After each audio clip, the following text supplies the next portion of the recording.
yes mwifurije kugira igitondo cyiza naguha ikaze mu kiganiro The True Service, ikiganiro cyawe, ikiganiro cyacu. Iyi ni Isango Star TV ukomeje gukurikira.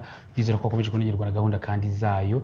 Ndizera ko kandi ikindi wakomeje no kwikurikirana kuva ku kiganiro cyatubanjirije kurinda kugera no kudinguza tuminjira muri iki gitondo cyo kuri uyu munsi umeze neza. Niba wageze mu kazi ndakwifuza nyaboneka kugakora neza ukanoza. Niba kandi waramukiye mu rugo ndakwifuriza nabwo gukomeza kubana natwe muri iki kiganiro kuko ni byinshi cyane wakigira mu byagufasha mu gihe waba wagize mu kazi. Yes, ari niyo ntumbero y'ikiganiro cyacu True Service, ari ugushishikariza utanga serivisi nyaboneka kuyitanga neza. Ariko kuri ubu ngubu tukaba twaratangije ubukangurambaga tusobanurira uhabwa serivisi ubwo ni umugenerwa bikorwa ko nyaboneka yazana impinduka muri serivisi ahabwa, ariko mu gihe yayihawe ari nziza akayishimira, by'umwihariko yayihabwa noneho ari mbi kwa kundi bagwa serivisi ntuyishimire.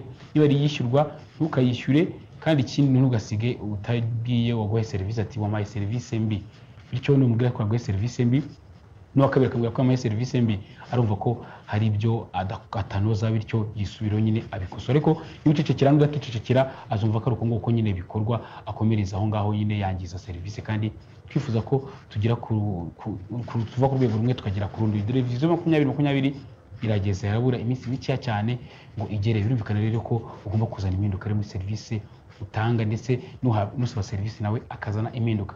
Ntabwo rero muri kiganiro turi twenyine, mwese ko turi twenyine, turi kumwe n'abafatanya bikorwa batandukanye kutubwira ngo mu byo ukora umunsi ku munsi gana Isango Star TV tugufashe, ndetse na radio tugufashe kumenyekanisha ibyo ukora. Dukoranga mu isoko rya Nyarugenge muri etage ya mbere. Udashoboye kuhagira wahamagara kuri nimero ngiye kuguha ni 07 88 69 ngira ngo ni nimero yoroshye cyane uyihamagara kugira ngo babashe kugufasha umenyekanishe ibyawe, yawe kuri radio yacu ndetse no kuri televiziyo, cyangwa ukareba umukozi wari we wese ukorera aha ngaha ukamubwira ati ndifuza kwinjira muri gahunda y'iterambere nyinshi Isango Star, bamenyekanisha ibyanjye. Dore ko mu mpera z'umwaka no mu ntangiriro z'uriya mwaka nyine bicirumva ko hari kuno byagabanutse. Mutugane rero tubafashe kumenyekanisha ibyo mukora, dore ko burya akabuza umuranga nyine gahera mu iduka cyangwa gahera nyine muri stock. Iyo biheze muri stock ntabwo uba uri gutera imbere.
Kabiri ikiganiro cyacu aho turi gusesengura kuri insanganyamatsiko muri kubona kuri screen zanyu, aho turi kurase abakora cyangwa bakanacuruza ibyo koranabuhanga mu Rwanda. Ni gute wumva serivisi inoze bayumva bate, bageze kuri rwego nyine bagerageza kuyinoza muri rusange. Dore ko burya ntacyo bakora nyine nta idakoresheje ikoranabuhanga, kandi ikindi ikoranabuhanga tubona ko ryihutisha serivisi. Ntabwo turi konyine mu kiganiro, turi kumwe na Rukundo Jean Pierre, akaba ari umuyobozi wa Benu Holdings, akaba bakora ibyo koranabuhanga ndetse bakanabicuruza ahangaha mu Rwanda. Twamwakira mu kiganiro cyacu. Ikaze bwana Jean Pierre. Murakoze cyane.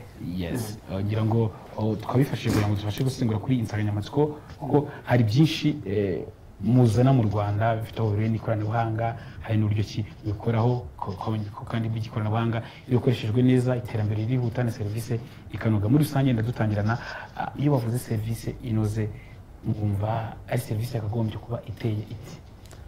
Muri rusange rero icyo navuga kuri serivisi inoze ni ukwakira neza ukugannye.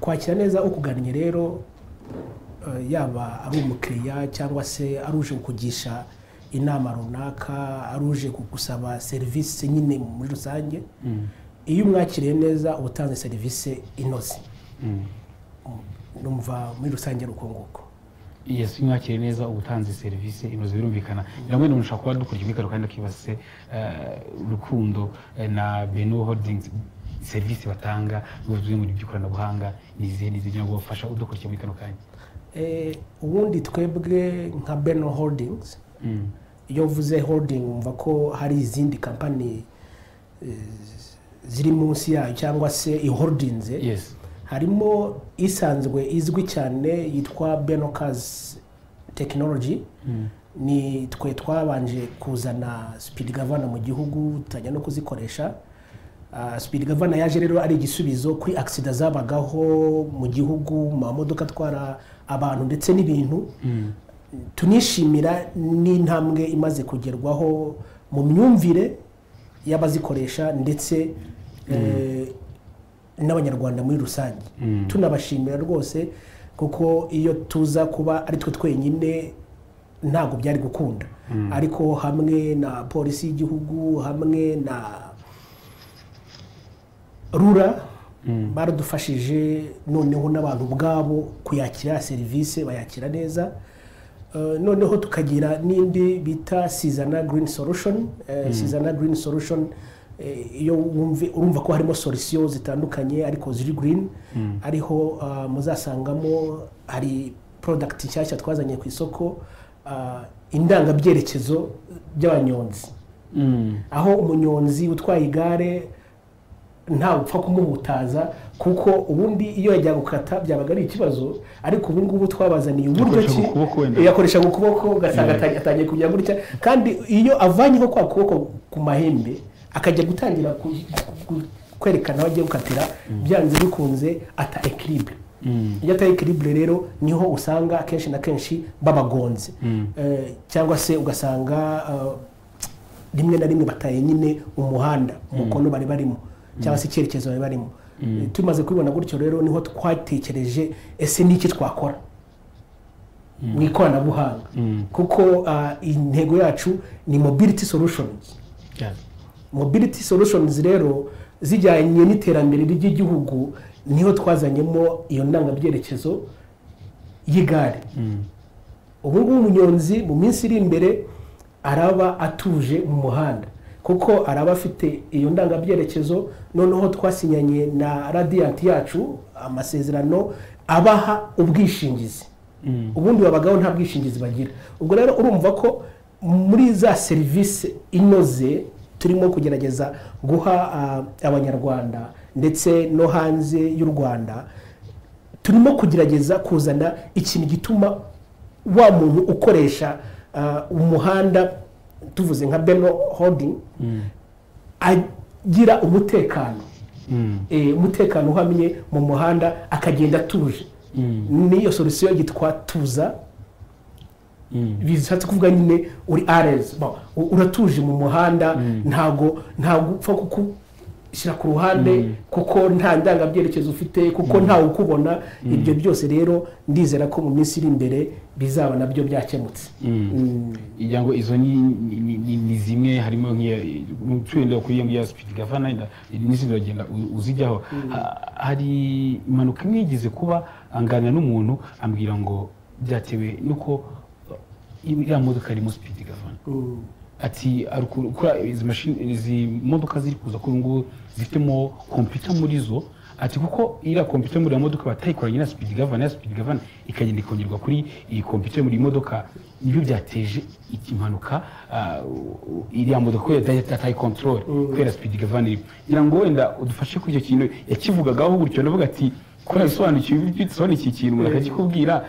ngira ngo dufashe byashoboka ko Speed Governor biri mu modoka bigateza ikibazo runaka kuri computer y'imodoka yewe ntago rwose ibyo ntago ari byo kuko Speed Governor ni gadget electronique bongera mu modoka wenda twasaba no kubanga byuma kadishyiraho video ya Speed Governor kugira ngo ugende abantu bajye banagireba yes ni ukuvuga ngo Speed Governor kugira ngo tuyishyire mu modoka hari ubundi isuzumwa ribanza gukorwa mbere yuko twinstara iyo speed governor hari meters dukoresha kugira ngo turebe iyi modoka imiriro yayo, kuko akenshi na kenshi niyo tuba dukeneye ihagaze iti. none twamara kubona imiriro yayo uko ihagaze, noneho hakaba hakurikiraho uburyo noneho bwo kureba installation yayo muri rusange uko ihagaze nayo, noneho tukabona kugira gute gushyiramo ya speed governor. Naho rero bihuriye nuko iyo speed governor ishobora gutwika computer. Ubundi urumva mu busanzwe computer niyo irimo gukoresha imodoka muri kino gihe. Computer ubwayo i programmable, ushobora kuyiprograma ku mpamvu zinizi. Rero uvuze ngo speed governor ije kubangamira computer, icyo gihe nta tekinoloji yabirimo.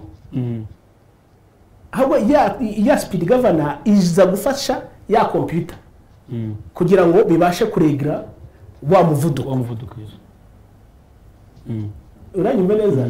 Aho ngaho rero urumva birakorana. Ntabwo ya speed governor ije kubangamira ya computer, ahubwo ya speed governor ije gufasha ya computer kugira ngo umuvuduko runaka basetinzemo nugera ya modoka igire gute ntibashe kurenza. Bikanenda niyo ubwo ngo twatugiye kwinjira muri tekinoloji cyane tigiye kurenza bigenda gute, aho usanga hari ukunenda nk'izi modoka zijya mu ntara, abaturage usanga biramata bavuga ati ko bashyize speed governor ntabwo umuntu yihuta ngagire iyo vone bashaka irafite gahunda ngo yihute ahantu hagerwaga amasaha 2 wari kugendwa amasaha 3. Urwo kumara abantu impungenge n'impamvu yabo y'iki gikorwa ko mune mu bantu babizanye bwa mbere mu Rwanda, urwo impamvu yabyo yari kugira ngo n'umutura Rwanda ashaka kudukurikira n'akantu kanya yumve akamaro k'ibi bintu, uvuga ko ari bifite n'akamaro nyine ira service agomba guhabwa yo kuvana mu Kigali agira wenda Butare ayihabwe ari mu mutekano. Ubundi nibyo nakubwiraga nyine by'imyumvire, mbere abantu ntabwo babyumvaga ariko ngo batangiye kubyumva. Reka wenda dusubire inyuma gatoya mu mateka yabanjirije speed governor. Wajya kumva ukumva Shorongi haguye Kwasiteri, mu Mutara haguye indi Kwasiteri yisha abantu 20-30. Bitewe n'iki? Bitewe n'umuvuduko mwinshi. Bitewe n'iki? Bitewe nuko rimwe na rimwe abashoferi bagatwaye izo modoka babaga bananiwe. Ariko tugendeye ku miterere y'igihugu cyacu, tugendeye ku miterere y'imihanda dufite muri kino gihe, ni ukuvuga ngo ibirometero 60 ku isaha mu Rwanda navuga ko ari ibirometero byiza cyane, kuko wa muntu icyaza cyose kimusanga yabasha guhagarara aho ariho hose, kuko arimo kugendera muri bya birometero bikeya, no kuvuga ngo arimo kugenda ku muvuduko mutoya. Ubundi imbere akenshi na kenshi byaga bibiteye, uvuga ngo yabaga yirukanka yagera ku obstacle runaka ntabashe gukontrola ya modoka. Atabasha gukontrola ya modoka rero niho yibiranduraga ikica abantu, niho yasekuraga indi ugasanga abantu bose barapfuye barashize. Ariko nyuma iyo dushyiremo speed governor ibyo byose kugeza ubu ngubu n'accident yabaho, kuko nagavuga ngo accident yabaho, n'accident yabaho nibura nta bantu bagipfa nka mbere. Kubera iki? Kubera ko ya speed arabasha kugira gute, arabasha kuyikontrola. Yes, arabasha kuyikontrola. Ngira ngo tugize kuri yatuza, ngira ngo ni nayo bari kubona ku mashusho uburyo ki ikorana nyine kugira ngo ira service umunyonzi nawe agende mu muhanda yumva ko atekanye. Ngira ngo hari n'izina wiyushunjeho nka ikaze, ngira ngo wagifasha budukurikira kugira ngo bashe gusobanukirwa. Dugiye kwituza nk'uko mubibona, urana ko ifite indangabyerekezo, ni service kugira ngo wa munyonzi uri mu muhanda abe yagira umutekano, yumve nawe atuje kuko afite indangabyerekezo, n'umuri inyuma wese abona ko agiye gukatira ahangaha cyangwa se agiye guhagarara cyangwa se ari mu gikorwa cyo kunyonga arimo kugenda. Si izo service zonyine ne dufite na ikaze tracking. Ikaze tracking ni kuvuga ngo itrackinga amamodoka, moto, amagare, bishaka abantu. Burya hari igihe wohereza umwana ku ishuri ariko nibura iyo umushyiremo ka tracking system uba uri siri yuko yageze ku ishuri arimo n'impunzi yagaruka bikaguha umutekano nawe aho uri mu kazi ugakora akazi kawe utuje utekanye. iyo serivisi niyo yafasha abantu baganya myinshi ikora gute iyo ya ikaze urumva ko ngiye nshaka kugira ngo uvuze ati umwana nimwereje ku ishuri ni nka tracking rero tujye tubona mu bihugu byo hanze akantu bashyiramo k'agacipa bashyira mu muntu oya ntabwo turagera ku ikoranabuhanga ryo gushyira chip mu muntu ariko icyo dukora dufata tracking system tukayishyira muri bag y'umwana cyangwa se dukoresheje isaha. hari amasaha dufite ya tracking system noneho wa mwana akayambara ku buryo aho ari hose ubasha nawe kumutrackinga. icyo gihe aho wagiye ku kazi ubu utuje mu mutima wawe, ubu utuje kuko ubu uzi neza yuko umwana yavuye kuri point A ajya kuri point B niho ari. tuvuga avuye mu rugo agiye ku ishuri, urabizi neza ko ari ku ishuri. avuye ku ishuri aratashye, urabizi neza ko ari mu nzira ataha. icyo gihe no kuvuga ngo wowe aho uri ku kazi kawe ntabwo concentration yawe izajya ku mwana cyane kuko urimo kumukontorora aho arimo kujya. concentration yawe izajya ku kazi. icyo gihe ya serivisi nawe ubwo arimo gutanga iziyongera kuko amarangamutima yawe yose cyangwa se ibikorwa byawe byose bigize gute biri ku kazi urimo gukora. ntabwo uhangayitse. yasingira urakoze cyane ku busobanuro bwa zimwe muri serivisi mutanga. gusa hari indi nasomye navuze ati naza kujya ntsindira banga mu Rwanda yere akahagira bati niba wenda ari muri ishobora kuba irimo itaragira yo bomb recorder. Bump recorder ni service navuga ngo iri avance kuko muri Afrika kugeza ubu ngubu nitwe mu Rwanda tuyifite. Nibyo nayize mu Rwanda imbaza ko nangi hanze niho nyize nko muri Amerika n'abati mu Rwanda. Ni service yanariza imihanda. ubundi mu buryo busanzwe igihugu kugira ngo kigire budget runaka kigenderaho haba harimo serivisi zitandukanye, harimo noneho n'imihanda muri rusange, kubaka imihanda, kuyivugurura, gukora projection zayo, ngo okay uno muhanda Kigali Huye bitewe nuko turimo kubona ugenda wangirika cyangwa se ugenda ukoreshwa, biragaragara ko wenda muri 2022 uzawugize gute uzaba utangiye kwangirika ku buryo bisaba ko tuhindura. Bump recorder rero ikikora ni kimwe, itanga index zitandukanye dukoresheje data tuba twafashe kuri GPS, dukoresheje data tuba twafashe ku matelefone muri rusange, noneho dukora analyze y'izo data tuba dufite, noneho izo data tukaba twagira gute twazibyaza road roughness index dushobora gukoresha kugira ngo noneho tuvuge ngo okay noneho wa muhanda turabona ko tugiye kuzakenera ibi ngibi mu gihe runaka, ku buryo ushobora kubona ko uvuga ati wenda warutanzugira ubundi muhanda Kigali Butare bitewe nuko ni mu mihanda ikoreshwa igendamo n'ibinyabiziga cyane ku munsi, uvuga ati mu myaka 10 iri imbere cyangwa 20 iri imbere uzaba wangiritse, twakora iki kugira ngo bigabanuke cyangwa aho mutangiye solution? Yego, mutanga nyine solution, yihe solution no kuvuga ati wongera usanwe cyangwa hagabanywe? Twebwe icyo dukora twanaliza izo data, twarangiza tukaziha inzego zibishinzwe, none izo nzego zibishinzwe nizo zifata umwanzuro bitewe n'ubwangirike cyangwa se na data barimo kubona twatanze. Noneho ubo bakicara kuvuga okay noneho kugira ngo wenda tuzategereze ko umuhanda wangirika dutange 5 miliyari, reka tufatirane hakiri kare dutange 1 miliyari tubusane. aho iyo ngiye ihurira cyangwa itandukana na Up Power Technology. Up Power Technology iyo ni ifite aspect ya environnement. Nukuvuga ngo iyo akenshi cyangwa se iyo icyo yibandaho ni ukugabanya imyuka ihumanya ikirere. Urabona mu Rwanda cyangwa se ku isi ni ikibazo gihari kiri rusange, ikibazo cyo guhumanya ikirere. Twebwe rero nko mu Rwanda nta nganda nyinshi dufite tuvuga ngo zigire gute zirimo kwangiza ikirere. Ikintu dufite gipoliwa cyane cyangwa se gitanga pollution nini ni imodoka n'ubuhinzi, ariko ngo n'indi party. Ariko twebwe icyo tureba ni imodoka. Up Power rero icyo ikora ifasha ya modoka kugira ngo itwike neza ya essence, noneho imyotsi yajyaga mu kirere igabanuka. Iyo igabanutse urumva na consommation ya carburant nayo ubwayo iragabanuka. So Up Power technology rero iyo ni kugabanya imyuka ihumanya ikirere.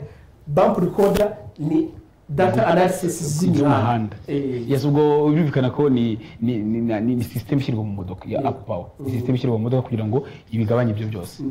Yagira ngo se nta buryo ki mwatekereza uburyo iyo system yajya no mu nganda kugira ngo uravuga ati hari cyo garuta ati kuri ngo nago inganda zacu ziragira ku rwego rwo kuba zahumanya ikirere, ariko se nk'iyi system niba mwaragirigeje kwishyira mu modoka, nta buryo ki bwatekerezwa mu gihe runaka no mu nganda ku buryo iriya myotsi nyine izabiri neza. Ni ukuvuga ngo tekinoloji burya irakura. Tekinoloji irakura kandi noneho ntabwo ari imodoka gusa, na solution z'inganda zirahari, na solution z'amagenerator turazifite, na solution za gazi. Kuko burya na gazi dutekesha mu rugo ubwayo nayo igira pollution, na gaze zikoreshwa mu modoka nazo gaze zigira pollution. Izo systeme zose rero impamvu twafokasinze cyane ku modoka nuko ari zo kugeza ubu ngubu twavuga ko ari zo zifite ikibazo cyo gutanga pollution nini, ariko bitavuze yuko mu nganda dufite solution yaho, muri generator dufite solution yaho, ndetse no muri gaze. Kuko urabona ko ngubu u Rwanda turimo kwihuta mu iterambere, abantu benshi bitewe n'igihugu uko kimeze, abantu benshi barimo kuva ku nkwi gutekesha amakara, gutekesha inkwi, tujya kuri gaze. Na ziriya gaze rero ubwazo nubwo zidafite pollution nk'iyi cyangwa se amakara, ariko nazo hari pollution zitera. Niyo solution yo kugira ngo rero tugabanye iyo pollution iterwa na gaze nayo turayifite. Yes, urakoze cyane ngo twasaba akaruko gatoya ku bahanga bw'ibyuma kadushyiramo video. Ni video twabateguriye ni yanditseho nyine Benu Holding introduction nyine ya Ituri ya Tuza Ready. Ubwo nibyo bayironcingaga nyine tubashe kureba nyine ukuntu abanyonzi bo mu Rwanda nyine mu misiri imbere bazabagenda nyine batuje nta kibazo, cyangwa n'undi wese ukoresha igare. Hari unavuga ati ngena ngo natega moto ndaza mu kazi nkoresheje igare, kugira ngo tubangamirwe mu muhanda. Iyo service ni wowe yagenewe kugira ngo urusheho kunogerwa no gukora nyine umuhanda ugenda utuje. Kandi ikurikire tubareke mu kanya. Mu rwego rwo kongerera umutekano abatwara amagare mu muhanda, uruganda Beno Holdings rwabakoreye Tuza LED Light Vest, ikoti rifasha utwara igare kumenyesha abakoresha umuhanda ko agiye guhindura icyerekezo. Iyo kameze gutya kaba kajimije. Inyuma hari aho bakanda habugenewe herekana ko ikoti ririmo umuriro. Iyo umaze kugacana uhita ukambara nk'uhetse igikapu ukagafunga neza. Gafite uburyo bwo kongera no kugabanya imigozi ku buryo kakwira uwo ari we wese, waba ufite amagara mato cyangwa se manini. Aka gakoti kazana n'akuma nyobozi ushyira ku mahembe y'igare kugira ngo bikorohere kugakoresha. Kaba kanafite imigozi wazirikisha ku igare. Aka kuma kaba kariho utumenyetso utwaye igare yakenera mu rugendo rwe. Urugero, mu gihe ushaka kumenyesha abakoresha umuhanda ko witegura gukata ibumoso, ukanda ahanditse inyuguti ya R ndende. Waba witegura gukata iburyo, ugakanda inyuguti ya R ngufi. Iki cyapa cyerekana ko kaka. Iki cyapa nacyo kikerekana ko utwaye igare ari kugenda. Iyo ugeze mu isangano ry'imihanda, ushyiramo aka kamenyetso kerekana ko uhagaze gato cyangwa ko ugiye gukata iburyo. Aka gakoti kagira batiri ibika umuriro hagati y'amasaha 8 n'10. iyo umuriro ushizemo uragacomeka kakongera kuwubika. Ku banyonzi birirwa mu muhanda hari ikoti ryabugenewe rikoresha imirasire y'izuba.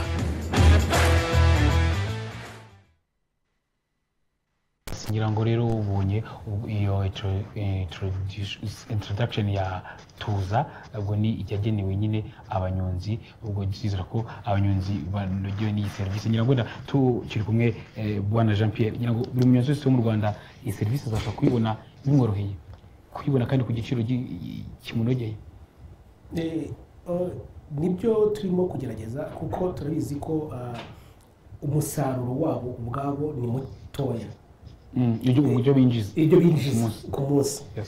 Rero nibyo twakoze kugira ngo tugerageze kuvugana n'amabanki n'izindi nzego zitandukanye kugira ngo turebe uburyo kamugeraho gahendutse cyangwa se kamugeraho akabasha kukishyura. Ni muri urwo rwego rero twavuganye na banki zitandukanye, turi mu buryo bwo kugira ngo nibura ajye yishyura 100 ku munsi. Mu gihe kingana ubundi bizaterwa n'ubushobozi bwa koperative, uko twagira ngo twarane n'amakoperative mu nzego zitandukanye. Urumva hazaba harimo amafaranga y'akajire muri rusange, hazemo amafaranga yayandi nababwiraga ya life insurance. Ibyo uko ari bibiri bazajya babyishyura mu gihe cy'umwaka. Nanone ntabwo tuzabaha karakajire gusa kuko ngo safety twatwikoze igice, tuzabaha karakajire cyangwa se ako bashyira inyuma ku ntebe y'igare, tubahe n'itara ry'imbere ku buryo ninjoro abasha gucana akaba yakomeza akazi n'ubundi nk'uko bisanzwe, ku buryo noneho usanga afite rya tara ryo ku igare imbere, akagira akajire, akagira na assurance. Ibyo byose akaba yabyishyura mu gihe cy'umwaka, yishyura inote y'100 cyangwa se munsi y'umwaka, ariko ku buryo bitabangamira ya mikorere ya buri munsi, bitabangamira bwa bushobozi bwe abasha kugira gute, abasha kubona ku munsi. Ikibazo cy'amatsiko uko nakabonye mukambara nyine mu mugongo, kandi iyo umunyonzi atwaye umuntu abamwicaye nyumva ko yahita agakingiriza, cyangwa ko muzaha abanyonzi ko nakazajya akajya hasi ku ntebe cyangwa nikariye. Nibyo nababwiraga, dufite Tuza zitandukanye, ubwoko butandukanye. Izo tuzaha abanyonzi nizo dushyira ku ntebe y'igare inyuma, tuba dufunzeho, hariho agapanosore ku buryo ka gapanosore gacaginga ndangabyerekezo, ari amatara ariho, noneho umunyonzi akore atuje. Noneho ku bantu batwara amagare bisanzwe, nanjye ubwanjye ndagafite ndanagakoresha, abantu batwara amagare bisanzwe, noneho nitwe tuzajya twambara twa tundi two hejuru, kuko nta muntu uba utwaye inyuma yawe, ni wowe muri siporo cyangwa se washatse mu munsi gukoresha igare mu kazi gasanzwe. Noneho ugasanga dufashe kakajire urakambaye, nawe ubwawe ubutuje, kuko ntabwo tw'abanyonzi gusa, ni utw'abantu bose batwara igare bakoresha umuhanda. Urumvikana. Ikibazo cy'amatsiko ni made in Rwanda, bikorerwa mu Rwanda cyangwa mutumiza hanze? Kugeza ubu ngubu turimo kubikorera mu Rwanda. Mbere twagize igitekerezo, tugira concept, turayohereza mu Bushinwa, kuko nibo bari bafite ubushobozi bwo kuba tudukorera, baradukora. Ariko ubu ngubu guhera ubu ngubu mu kwa mbere tuzaba twose dukorerwa mu Rwanda, ariko idea ni yacu. Birumvikana. Yes, bikaba gutekereza neza nyine umuntu akihagira umurimo. Irangwenda ukeneye kuduha igitekerezo wajya kuri Facebook page Isango Star, no kwandikamo Isango Star 94.5 FM official, ukajya kuri iyo page ugakanda like, ugashyiraho ubutumwa bwawe turagusoma, cyangwa twandikira kuri WhatsApp kuri 078824 cyangwa ukanadomaga ku murongo wa telefone ukanya barashobora tuzamurire, maze uduhe igitekerezo cyawe ko ubyumva, cyangwa nawe icyo bakwisabira kugira ngo baguhe igitekerezo cya rumva ko kuri ngo batekereje abanyonzi n'abandi bose bakoresha umuhanda tukiri kumwe bwana Jean Pierre kugira ngo tugaruke ku kijyanye no muri Beno Holdings uko umukiriya yakirwa ukaje bagana niba aje mbagannye uko nakirwa umunsi ku munsi iryo shusho cyangwa iyo sene uko nje gusaba service uko nakirwa. Twebwe umukiriya iwacu ni umwami, ntabwo ari amagambo kuko ni ibikorwa bikorwa buri munsi. Muri 2018 twahawe igihembo na RGB cy'intwazamihigo ya RGB nk'ubikorera. Ni ukuvuga ngo serivisi zacu kuko dukorana n'abantu buriya secteur ya transport ntigira amasaha saa sita z'ijoro hari umuntu uri mu muhanda, saa cyenda hari umuntu uri mu muhanda. Ni ukuvuga ngo rero wa mukiriya wacu igihe cyose akeneye serivisi turamufasha. Ngira ngo hari serivisi nyinshi mutanga kuri ubu mumaze kuzigeza nko ku Banyarwanda bangana iki? Ni benshi cyane pe, kuko kugeza ubu ngubu turabara imodoka zigera hafi ku 3,000 duha serivisi umunsi ku wundi. The tracking system, speed governor, ubu ngubu dufite abanyonzi bamaze kurenga 100 barimo gukoresha izi solution turimo gukora. Ni ukuvuga ngo abantu dufite ni benshi muri rusange ku buryo twumva ubundi intego yacu nibura nuko serivisi zacu zigera ku Banyarwanda 20 birenga mu mwaka mushyashya tugiye gutangira wa 2020. Urakoze cyane. Tuyijije mu jisho mu cyegeranyo umwaka ushize 2018 plutôt abikorera hari urwego twari turiho bariho kujyanye no kunoza serivisi, aho kuri ubu ngubu ikigaragara basubiyeho inyuma ho rimwe n'ibice. Turarebye mu buryo bwagutse no mu mitangire serivisi mu Rwanda muri rusange, aho twari turi kuri 74.25 ubu twarasubiyeho inyuma twari turi kuri 70.50 n'ibingaruka twasubiye inyuma ho 3.70. Ubona byaratewe n'iki bitandukanye umwaka washize ubwo icyo gihe mwatwaye igihembo ko ari serivisi mwatanze, ariko kuri ubu ngubu 2019 noneho ari abikorera no mu buryo rusange ko abaturage bishimira serivisi byaragabanutse. Ubona byaratewe n'iki? Tubanze muri secteur y'abikorera, ubona byaratewe ko abikorera namwe mwasubiye inyuma. Aho ngaho hari impamvu nyinshi zigenda zibitera. Hari uburyo wowe ubwawe urimo guhindura cyangwa se urimo kugerageza kunoza serivisi watangaga. Noneho hari uburyo noneho babandi barimo kuza bakira iyo mihindukire. Sibyo? Tuvuge wenda nko muri Beno dukoresheje wenda twakoreshaga tracking system ifite ubushobozi runaka, turashaka kuvana kuri ubwo bushobozi tujya ku bundi bushobozi. Byanze bikunze habamo impinduka. Izo mpinduka rero kugira ngo abantu bazakire bose akenshi na kenshi hazamo kutabyakira neza cyangwa se kubanza kubitekerezaho cyane cyangwa se guhuzagurika.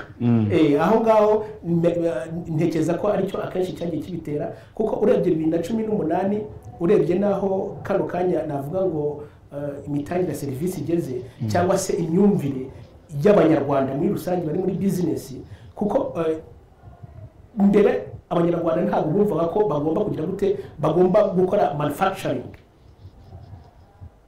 made in Rwanda. Sibyo?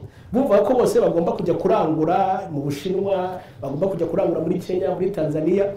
Ariko ubu ngubu Abanyarwanda barumva yuko bagomba gukora ibintu byabo bitewe na politike nziza iyobowe na nyakubahwa Paul Kagame. Ni ukuvuga ngo ya mihindukire rero, ni ukuvuga ngo niba umuntu yagendaga mu Bushinwa akahita azana kontineri 10, ubu ngubu akaba yashyizeho uburyo bwo kugira ngo atangire rwa ruganda ruzitanga ya product n'ubundi yajyaga gukura mu Bushinwa cyangwa yajyaga gukura muri Kenya, i Bugande n'ahandi, urumva atangiye kubikorera mu Rwanda.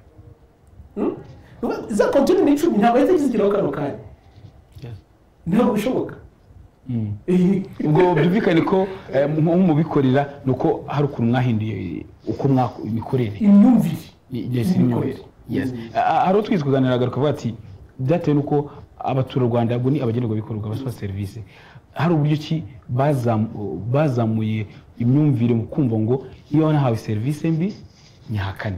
Bityo ni nyihakana nkahura n'uri gukora icyegeranyo kamaze serivisi yishimira kuri uruhe buryo, ndavuga ati ntago wabizi. Bitandukanye na kera, ati kera umuntu yagwaga serivisi nk'abantu bacuruzaga ba kera, abacuruzi ba kera, ugasanga umucuruzi avuga ati ngiye butike yanjye yifunga saa sita nkajya kuryama ngaruhuka nkaza gufungura none saa 9. Abantu bakaba babizi ko ari uko, ariko kuri ubu ngubu bikoze nta muntu aza kugarukira mu iduka avuga ati byatewe nuko ahubwo abacuruzi batamenye ko abakiriya bakanze.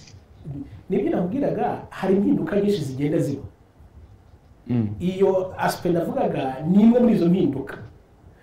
Nicyo nacyo ça fait partie y'ibyagize gute y'ibituma impuzandengo zigenda zigabanuka.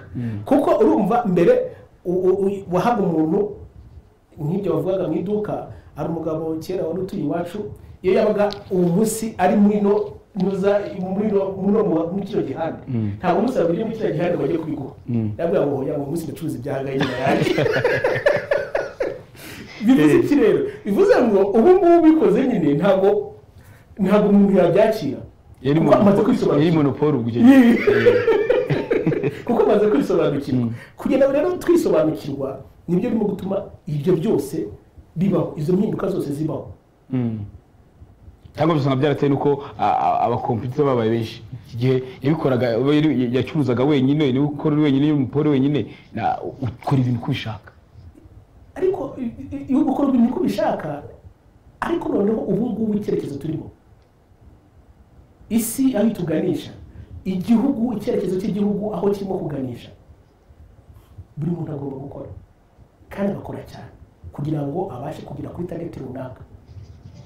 Ubu buri muntu wese arakora afite intego. Ndashaka ko nakangahe ngomba kwageza, ndashaka ko ngomba kubageza ahangaha. Ari uwakira serivisi, ari uyitanga, bose bafite intego. Noneho ubu hari uburyo bworoshye. Ubundi imbere amakuru yaratindaga kugira ngo amenyekane. Ubu ngubu byaroroshye. WhatsApp, telefone, umuntu yaguha serivisi mbi ako kanya kuri Twitter ukabibonyeho. Umuntu araguha serivisi nziza ako kanya kuri Twitter ukabibonyeho, cyangwa se ku zindi nkoranyambaga zihari. Urumva rero ibyo byose nibyo bituma noneho za mpuzandengo twari dufite zigenda zivaria bitewe nuko na situation igezweho muri icyo gihe. Rero hari impuza nyinshi zitandukanye zituma ya mibare igaragara ko yagabanutse, ariko mu by'ukuri si uko yagabanutse kuko hari icyagenze nabi, ahubwo yagabanutse kuko hari ibirimo guhinduka mu myumvire, mu mikorere y'igihugu. Dusoza mu rwego rwo kujya inama, icyo wagira inama ari abikorera muri rusange, harimo abikorera n'abatanga no serivisi. Hari abikorera wenda nka ba boss babona mu business, icyo bagiraho inama, n'uriya mukozi uri mu kazi utanga serivisi, inama bamugira, natwe nk'abagenerwa bikorwa dusaba serivisi muri rusange. Bako ni impande eshatu. Mu by'ukuri ubundi hari ijambo uvuze ngo nka ba boss, ubundi business ni business, nta boss ukwiye kubaho, kuko ni wowe ntangarugero yo kugira ngo wa mukozi wawe, wa muntu uje akugana, kuko abone ko ya service iri mu bitangwa neza. Ntushobora kumenya ko service iri mu gutangwa neza nawe ubwawe utabigiramo uruhare. Ugomba kubanza kubigiramo uruhare kugira ngo ya service igire gute inozwe. Inama yo nagira abanyarwanda muri rusange nuko twarushaho gukora neza, kwiteza imbere, kandi kwiteza imbere ni ugukora cyane. Aho ubonye utishimiye ukabasha kubivuga hakiri kare kugira ngo habashe kuba hakosorwa cyangwa se habashe kuba hakongerwamo imbaraga. ikibazo cya nyuma mbaza buri muntu wese nakiriye iyo u Rwanda wifuza ahazaza ariko turebeye ku kijyanye na iterambere muri Kongo kunoza serivisi u Rwanda wifuza ahazaza n'u Rwanda rumeze ruti cyangwa ruteye ruti bijyanye no kunoza serivisi munegereza serivisi hari ibintu twe nk'abanyarwanda tugomba kumva cyangwa se tugomba gushyira imbaraga mu byo dukora gushyira imbaraga mu byo dukora utarinze kuvuga ngo kanaka cyangwa se ngo ahangaha bigenda gute oya wowe nk'umunyarwanda wowe nk'umwenegihugu niki cyatuma ejo heza h'igihugu habaho nta kindi rero ni ugukora cyane yego bibaho yuko ushobora no gukora cyane ariko rimwe na rimwe ugasanga ko hari ibigomba kunozwa ibyo bigomba kunozwa rero ni ya feedback iva mu bo urimo guha serivisi abo rero guha feedback ni ukuvuga ngo uragerageza yego ukanoza cyangwa se ugakomerezaho nabo rero batugana nabo nibatubwire aho batabonye serivisi nziza aho batabonye impinduka bagerageze batubwire hari abakozi baba babishinzwe hari twebwe ba nyir'amakampani twese tusengera umugozi umwe ndakubwiza ukuri ko icyerekezo twihaye nk'igihugu twese twakigeraho kandi neza. Yes, urakoze cyane.